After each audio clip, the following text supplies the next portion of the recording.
buat orang-orang yang bekerja di malam hari pasti ada challenge sendiri di saat mereka bertugas. Termasuk salah satunya ditampakin makhluk halus.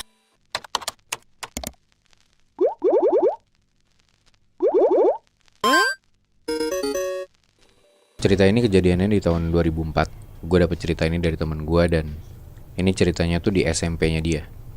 Di saat itu 2004. Ada seorang satpam yang kerja di SMP itu di daerah Jakarta Selatan. Gue nggak bisa sebut SMP-nya di mana. Oke. Posnya dia itu di bagian depan sekolah, ya udah pastilah ya. Dan nama satpamnya ini Rinto. Dia tuh umurnya 26-27an lah. Emang satpam baru yang masih muda juga. Dan selain Rinto sebagai satpam sekolah, ada juga satu orang lagi nih. Umurnya hampir 30-an. Namanya Dadang. Nah, Dadang ini adalah salah satu penjaga sekolah. Dia kayak cleaning service gitu loh. Kebayang gak sih lo kalau misalkan di sekolah lo tuh dulu kayak ada penjaga sekolah yang emang tinggal di situ. Iya. Nah, si Dadang ini rumah atau kamarnya itu letaknya tuh di bagian sudut kiri belakang sekolah. Jadi ini layout sekolahnya ya, biar gampang lo bisa bayangin. Jadi itu dari bagian depan, dari bagian posnya si satpam ini ada di tengah bagian depan sekolah. Ya pasti dong, gerbang sekolah gitu kan. Lo masuk ke dalam sekolahnya, terus lo ke kanan, ke ujung, ke belakang, lewat sisi kanan sekolah. Itu tuh di belakang sekolah ada pohon bambu gitu Muy. Nah, sepanjang dari kanan ke kiri bagian belakang sekolah. Nah, terus dari sudut kanan belakang itu lu ke arah kiri, dan tempat letak si kamar Dadang itu di paling belakang sudut kiri sekolah. Berarti di belakangnya si pohon bambu itu? Betul, bisa dibilang gitu. Jadi kayak gampangnya ya di depan tuh pos satpam, terus di bagian belakang bagian kiri yaitu ada kamar si Dadang. Tapi ya buat menuju kamar Dadang lu harus muter lewat sisi kanan sekolah. Jadi gak bisa langsung gitu loh Muy. Nah, Dadang sama Rinto ini cukup dekat karena emang umurnya mereka gak beda jauh kan. Kayak cuman beda 3-4 tahunan lah. Jadi Rinto sebagai satpam yang baru tuh kalau misalkan mau makan siang atau dia bosen, dia tuh sering mainnya ke tempatnya si Dadang ini, ke kamarnya dia, buat kayak makan, nongkrong-nongkrong gitu. Karena si Rinto juga dia tuh satpam baru, belum setahun kerja di sekolah itu, dia tuh banyak ngobrol lah tentang si sekolah ini sama Dadang. Karena bedanya Dadang tuh udah bertahun-tahun tinggal di sana. Nah di saat itu sekolah tuh lagi ada renovasi Muy. Nah jadi banyak kuli. Gak nginep sih karena gak dibolehin. Jadi bedengnya tuh deket sekolah itu, di samping tapi di luar area sekolah. Lo tau bedeng gak sih? Tahu. Kayak tempat buat tinggal sementara, kuli-kuli gitu loh. Karena ya anak-anak SMP kan gak nyaman kalau misalkan ada bedeng atau rumah kuli itu di dalam area sekolahnya. Nah di suatu malam Rinto tuh mau nginep di sekolah. Ya otomatis tidurnya sama Dadang dong, di kamarnya Dadang di bagian belakang sekolah itu. Singkat cerita, hari udah malam, dan setelah udah ngerokok-ngerokok depan sekolah, mereka masuklah ke dalam sekolah. Itu sekitar jam 10-an malam. Masuk ke area sekolah, sama tuh kayak yang gue bilang tadi.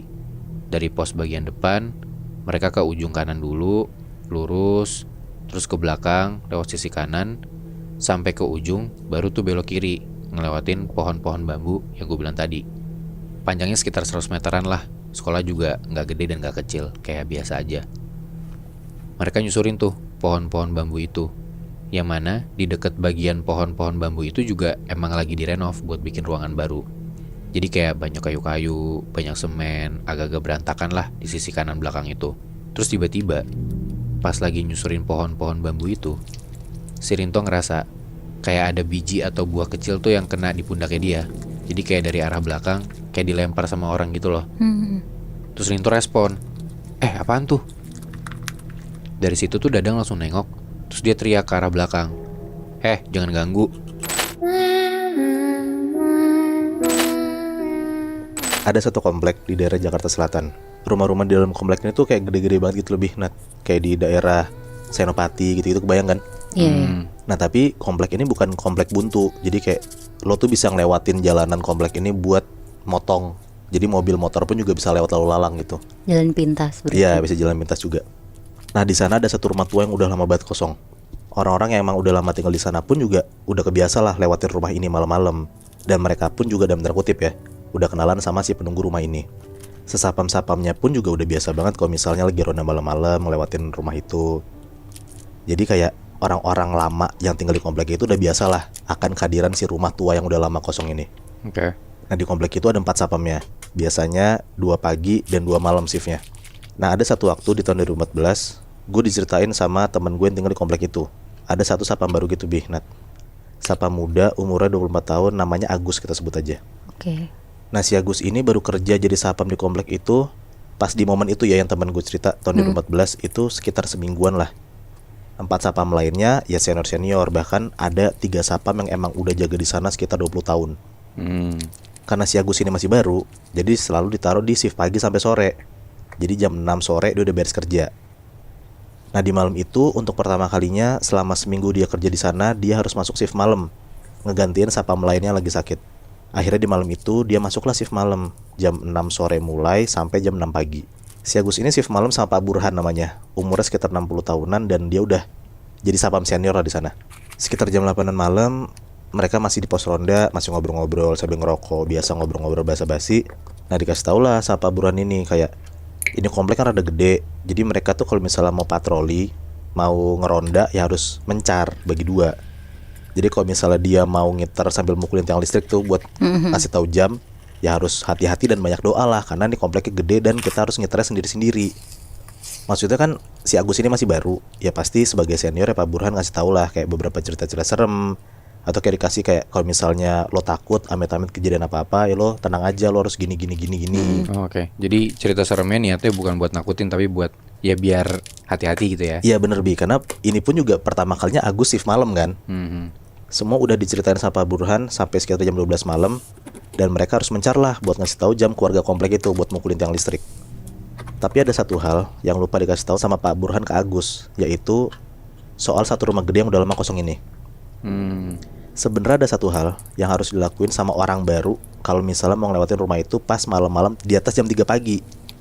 Kayak kalau misalnya nih ada orang cowok gitu ya, naik motor atau naik mobil pun kadang kalau misalnya ngelewatin rumah itu jam 3 pagi, kadang tuh kayak suka diganggu gitu loh sama si penunggu rumah itu.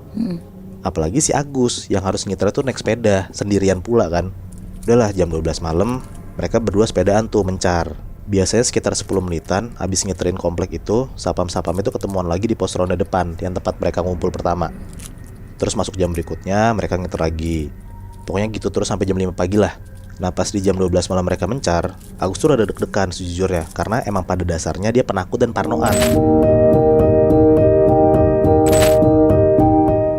Jadi cerita kali ini dari security sebuah rumah sakit di daerah Jakarta Selatan. Kejadian ini sekitar tahun 2014. Kita sebut aja security ini namanya Anto, umurnya sekitar 37 tahun. Anto itu hitungannya adalah security baru di rumah sakit ini. Ya kira-kira dia udah kerja di situ sekitar setahunan. Jadi sistem jaga di security rumah sakit ini tuh ada yang jaga di depan, jaga per lantai, sama tempat-tempat lainnya lah. Karena di rolling terus, kebetulan pada saat itu Anto tuh lagi kedapetan shift jaga malam. Seharusnya dia jaga bareng sama temennya namanya Arif. Mereka akan jaga 2 lantai tuh pada saat itu. Letaknya di lantai 4 sama 5. Tapi di malam itu tuh Arif izin, jadi gak bisa jaga. Dan akhirnya mengharuskan si Anto nih jaga sendirian di 2 lantai itu. Jadi ya paling si Anto bakal bolak-balik ke setiap lantai 4 sama 5. Nah sekitar jam 10 malam, Anto mulailah jaga. Dia mulai dari ngelihat data pasien malam itu. Pokoknya sesuai mekanisme dari rumah sakit itulah. Kayak di ruang ICU tuh ada berapa orang, keluarga yang nunggu ada berapa, dan lain-lain. Setelah dapet semua datanya, dia langsung jaga ke lantai 4. Nah sekitar jam 11 malam, pas banget ada OB lewat di lantai 4 tempat dia jaga. Dan kebetulan si Anto ini tuh lagi ngantuk banget. Dia nitip lah kopi ke si OB ini. Minta tolong banget dibikinin kopi hitam panas. Terus gak kerasa nih udah sejam nunggu, kopinya si Anto tuh gak datang-datang. Si Anto mulai gelisah lah karena ngantuk banget kan dia. Dan itu udah jam 12 malam posisinya. Dia mau turun ke bawah juga gak enak karena gak ada Arif yang bisa gantiin dia jaga sebentar kan. Akhirnya Anto jalan-jalan lah di lorong. Niatnya biar ngilangin ngantuk juga. Tapi pas dia lagi jalan di lorong, tiba-tiba dari ujung lorong tuh ada perempuan cantik banget pakai baju perawat. Lagi jalan ke arah Anto sambil bawa gelas kopi. Jadi kayak papasan gitu ya? Iya benar Moy. Anto berhenti terus langsung ngeliatin perempuan ini. Tapi perempuan ini tuh jalan aja lurus ngelewatin Anto. Terus naruh kopinya di atas meja Anto. Terus bilang, "Kopinya Mas." Anto tuh di situ benar-benar cuma bisa diem aja, kayak matung gitu loh. Saking dia tuh sebenarnya nggak tahu kalau ada perawat secantik itu. Dia lebih ketakjub gitu Moy Bi. Karena penasaran banget, Anto tuh sampai nungguin OB yang tadi lewat ke lantai 4. Ya karena logikanya kan pasti dititipin kan sama OB ini ke perawat cantik itu. Sampai akhirnya kira-kira jam 2 pagi, OB-nya tuh baru muncul bawa kopi. Terus bilang ke Anto, "Mas maaf ya lama, tadi saya bersihin ruangan yang ketumpahan kopi dulu." Terus Anto kan bingung ya, nanya